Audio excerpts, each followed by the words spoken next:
बिस्मिल्लाहिर्रहमानिर्रहीम, अस्सलाम वालेकुम। मैं हूं ज़रमीना और आप देख रहे हैं ज़रमीनास किचन यूट्यूब चैनल। और आज आपके साथ शेयर करूंगी मैं मज़ेदार से आलू के कबाब बनाने की रेसिपी। इसे बनाएंगे हम बगैर अंडे के और बगैर किसी चिकन के, लेकिन बनेंगे ये इतने मज़ेदार कि आप जब बनाएंगे तो इसके जायके से आपको खुद ही पता चल जाएगा। तरीक़ेकार भी बहुत आसान है और इसमें जो चीज़ें हम डालेंगे वो भी तकरीबन आपके घर में मौजूद होंगी। तो जी रेसिपी शुरू करने से पहले चैनल को सब्सक्राइब लाजमी कर दीजिए। तो यहाँ पे हमने सबसे पहले हाफ़ के जी लिए आलू और आलू को मैंने बॉयल कर लिया। अब आपने मैशर लेना है और अच्छे से मैश कर लेना है। तो जी आज रेसिपी को लाइक करने का गोल हम रखेंगे 5000। तो आपने लाइक लाजमी करना है ताकि हमारी रेसिपीज आप तक पहुँचती रहें। सबसे पहले अब आपने आलू को मैश कर लेना है। इसमें 1 टेबल स्पून के करीब आपने ग्रेट किया हुआ प्याज ऐड कर देना है। प्याज को ग्रेट करने के बाद अच्छे से निचोड़ के आप इसमें ऐड कीजिए।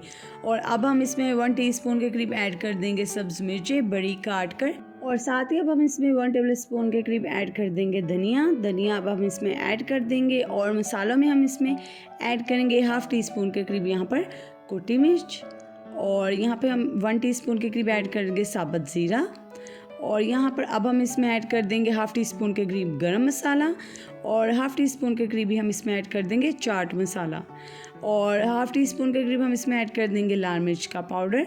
और यहाँ पर मैंने इसमें टेस्ट के लिए डाला है garlic powder half tea spoon के करीब, और नमक ऐड करेंगे अपने टेस्ट के हिसाब से। गार्लिक पाउडर आप चाहें तो इसमें से स्किप भी कर सकते हैं, लेकिन बहुत ही अच्छा टेस्ट आता है।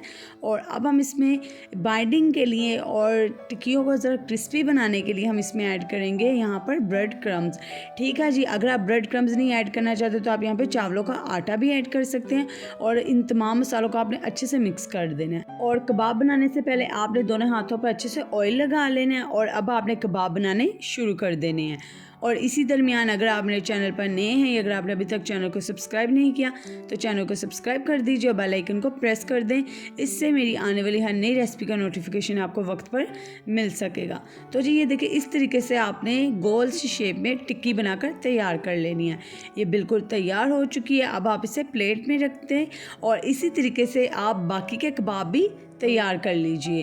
तो ये देखें, इसी तरीके से अब हमने बाकी के कबाब भी तैयार कर लिए हैं। और अब आपने क्या करना है, इन्हें 10 से 15 मिनट के लिए आपने फ्रिज में रख देना है। फ़ौरन आपने इन्हें फ्राई नहीं करना, आपने 10 से 15 मिनट के लिए इन्हें फ्रिज में रख देना है। ठीक है जी, तो चलें अब हम इन्हें फ्राई करते हैं। तो यहाँ पर आप ऑयल देख सकते हैं मैंने कितना कम लिया है। डीप फ्राई नहीं करना, आपने इन्हें शैलो फ्राई करना है।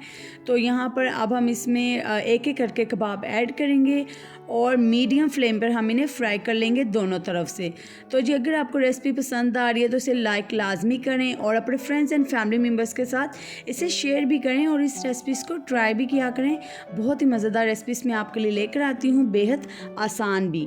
तो जी ये देखें, दोनों तरफ से इस तरीके से गोल्डन कलर आ जाए तो आपने इसे पलट देना है और दोनों तरफ से आपने इन्हें 2 से 3 मिनट के लिए फ्राई कर लेना है। तो देखें कितने कम ऑयल में हम इन्हें फ्राई कर रहे हैं। तो जी कम ऑयल से बचत भी होगी और मज़ेदार से कबाब भी हमारे तैयार हो चुके हैं। तो चलिए जब हम इन्हें निकाल लेते हैं, आप इन्हें केचप के साथ और पुदीने वाले रायते के साथ सर्व कीजिए। तो जो उम्मीद करती हूँ आपको ये मेरी मज़ेदार सी कबाब की रेसिपी पसंद आई होगी। इस वीडियो को ज़्यादा से ज़्यादा अपने फ्रेंड्स एंड फैमिली मेम्बर्स के साथ शेयर कर दीजिएगा। प्यारा सा कमेंट करके लाजमी बताएं आपको रेसिपी कैसी लगी, और चैनल को भी सब्सक्राइब कर दीजिएगा। दुआ में याद रखें। अल्लाह हाफिज़।